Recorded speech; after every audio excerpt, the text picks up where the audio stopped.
porque tinha que aguentar segurar uma espada, tinha que aguentar carregar uma lança, e a roupa da época não é essa farda aí que a polícia militar, né, que a guarda municipal, ou que a marinha, o exército usa, não. Era, a maioria era coraça, revestida com ferro, era pesado. E aqueles homens, quando Samuel chega na casa de Jessé, chamou eles.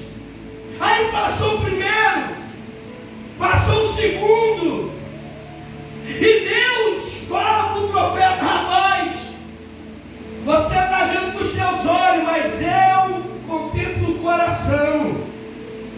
Nenhum desses homens, por mais que maneje uma espada, por mais que maneje uma lança, por mais que seja bem trajado com uma roupa de um exército, ou que tenha alguma experiência em campo de batalha, não é nenhum desses. Aí Deus usa o profeta ali para perguntar: Jessé, que dá todos os filhos ali, você ainda tem algum filho? Você vê que Davi era esquecido, não era ninguém, mas era o que tomava conta das ovelhas do pai, porque todo o sustento da família era da criação de ovelhas. Se não fosse Davi, o que seria daquelas ovelhas no pasto? Pastor de ovelhas. Aí o pai diz: ainda tem um menor, ainda falta o quê? Repete comigo: ainda falta o menor. Por isso, irmãos, quem prega, quem canta, você pode estar atento à obra de Deus, e quanto mais Deus te usar, menor você tem que ser. Nunca deixar o eu entrar no coração, nunca permitir que alguma coisa venha nos fazer andar de nariz empinado, porque tem muito pregador metido a besta, tem muita gente que canta que é metida besta, tem muita gente que faz alguma coisa, às vezes para aparecer e é metida besta. Quanto mais Deus te usar, mais você tem que se diminuir, porque Deus te chamou não foi para ser servido, Deus chamou você para servir. Essa é a diferença. Ainda falta o menor. O pobrezinho estava lá, eu fico imaginando Davi chegando, todo cheio de carrapicho. Talvez não tinha tomado um banho para estar ali com a família, com o profeta. Talvez nunca houve aquela reunião, família, depois deles adultos, cada um por si. Porque até hoje nas famílias, às vezes é irmão de sangue, mas é mentira besta, quer ser melhor do que o outro irmão, melhor do que a outra irmã. Às vezes humilha alguém que está dando o próprio sangue. Isso acontece no dia de hoje. Todavia era rejeitado por todo mundo. Você ainda tem algum? Tem, ainda falta o menor. Manda chamar ele. Aí Davi chegou. Quando Davi chegou, o profeta bateu o olho nele. E ele foi ali ungido a rei de Israel. O óleo, quando caiu sobre a cabeça de Davi, o mesmo Espírito Santo que estava sobre Saul e que saiu de Saul, agora se aposta de Davi.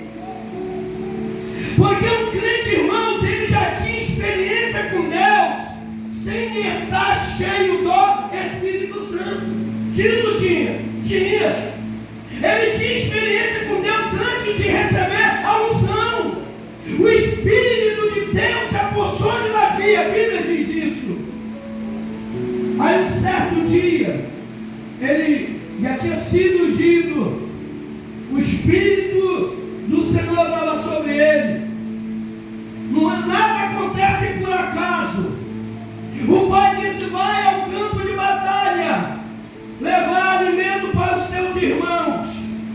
Israel estava na parte alta da colina, se escondendo atrás das pedras, com medo, porque ele estava um homem enorme, um homem que já tinha matado muitos soldados. Aquele homem olhava para o alto da colina e dizia: não tem homem em Israel.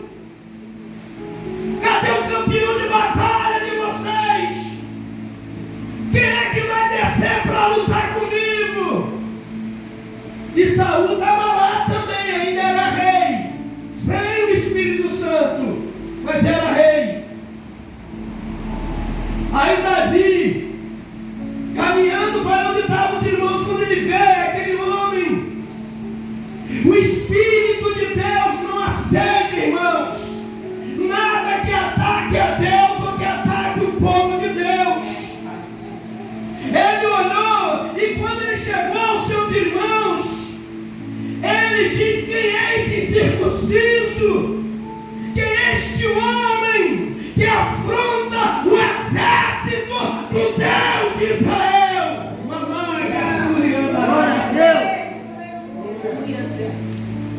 É por isso que quando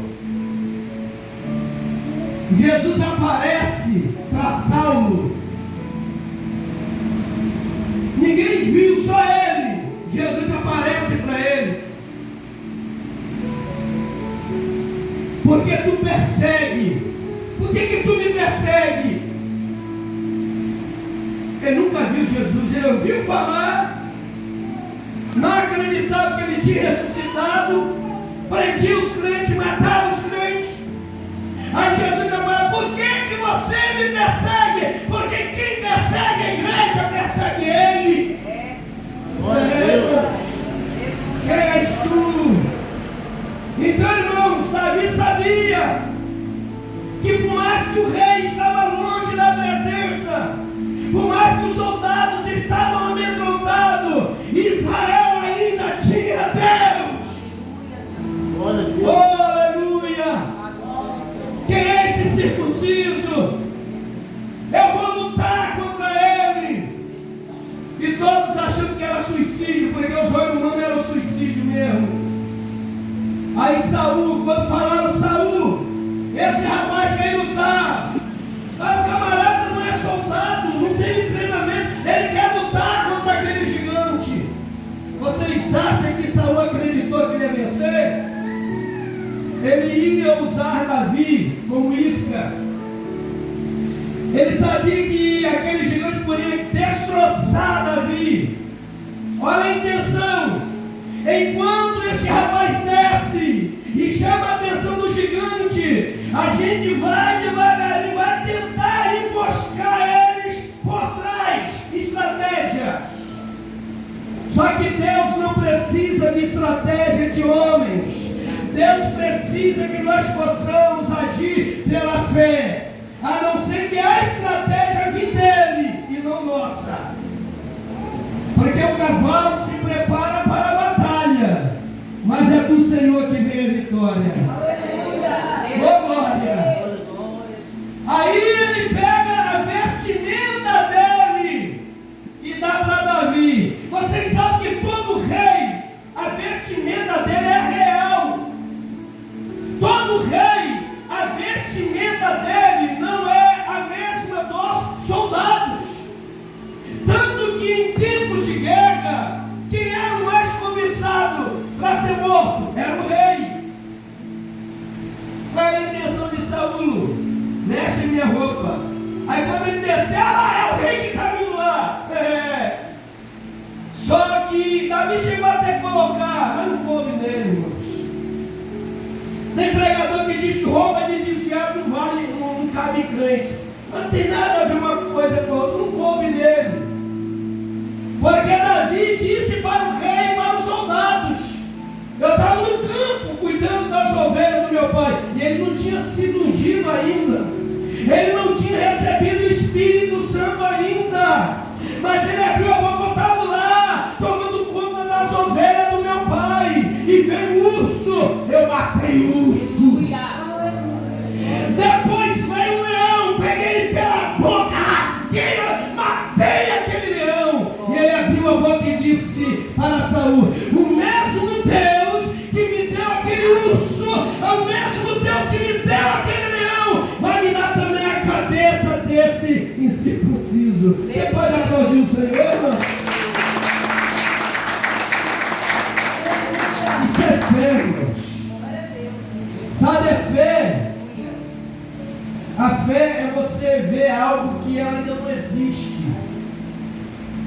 Pela fé, Davi já estava vendo aquele gigante caindo. Pela fé, Davi já estava vendo aquele gigante sendo destruído e Deus sendo glorificado. Isso é fé. Olha as palavras de fé. Davi desce, pega 5 pedrinhas, bota no seu alforje.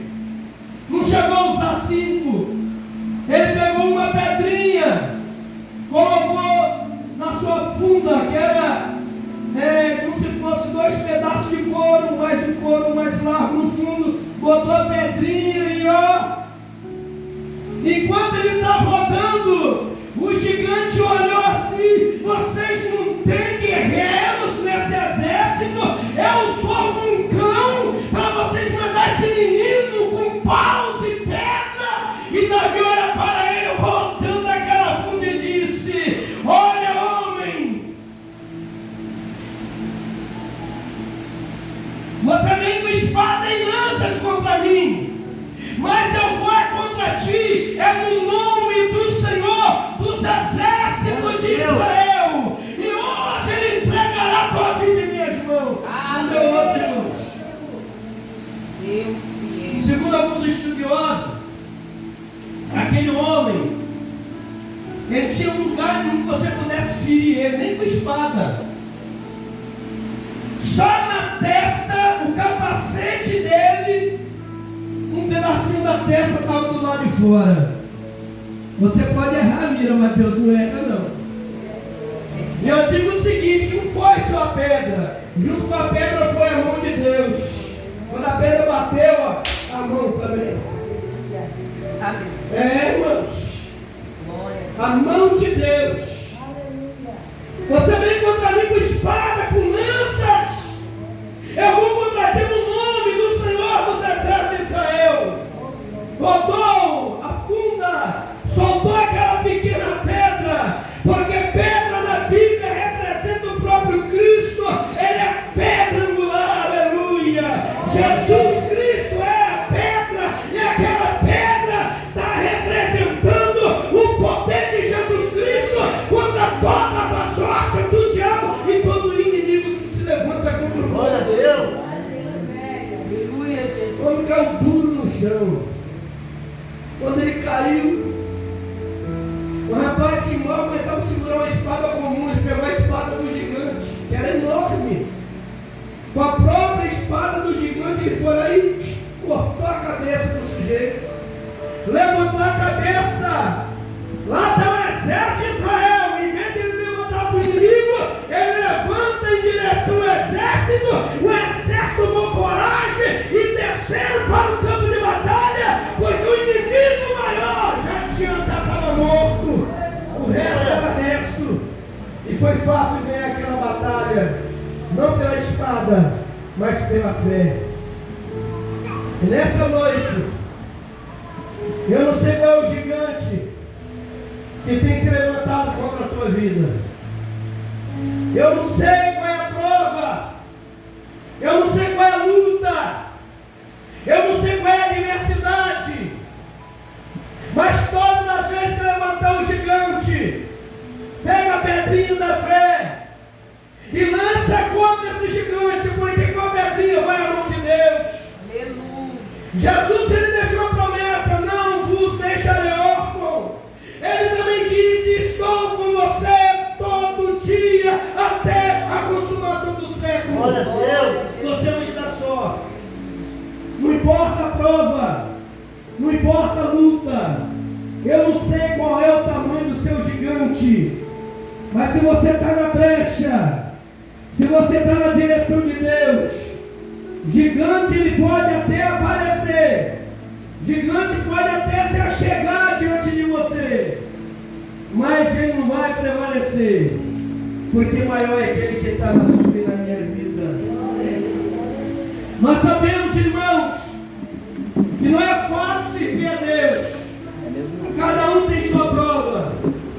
Se eu fosse dar uma oportunidade para cada um aqui, e você me falar sobre o gigante que tem te afrontado, falar sobre o gigante que tem se levantado contra você, irmãos, eu sei que cada um vai ter uma história para contar, e alguns até de lágrimas, mas aprenda com a Bíblia. Se você perseverar,